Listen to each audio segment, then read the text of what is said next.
நாள் நைட்டே பிளான் பண்ணி வச்சிருந்தேன். நாளைக்கு சண்டே மார்னிங் பிரேக்ஃபாஸ்ட்டுக்கு பூரியும், கொத்துக்கறி குருமாவும் பண்ணிரலான்னு சொல்லி. அதனால தேவையான பொருள கூட எல்லாத்தையுமே ரெடி பண்ணி வச்சிருந்தேன். மார்னிங் எழுந்ததுமே ரெடி பண்ணி வச்சுட்டு தான் ரீஃபில் பண்ண வேண்டியதெல்லாம் எடுத்து பண்ணிக்கிட்டு இருந்தேன்.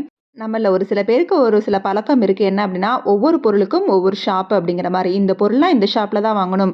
இந்த பொருள்லாம் இந்த ஷாப்ல தான் வாங்கணும் அப்படிங்கிற மாதிரி நெறைய ஷாப்ப வந்து பிரிச்சு வச்சிருப்போம். அந்த ஷாப்ல அந்த பொருள் வாங்குனா தான் நம்மளுக்கு ஒரு திருப்தியாவே இருக்கும். அன்னைக்கு அந்த ஷாப் இல்லன்னா, வேற ஷாப்ல வாங்க கூட அது யோசனையா இருக்கும். ஸோ அந்த பொருள வந்து வாங்காமலே விட்டுருவோம். ஷாப் ஓப்பன் பண்ணதுக்கப்புறம் நம்ம மறுநாளோ, 2 நாள் கழிச்சோ வாங்கிக்கலாம் அப்படிங்கிற மாதிரி. அந்த மாரி சிலர்ல நாங்களும் ஒருத்தங்க.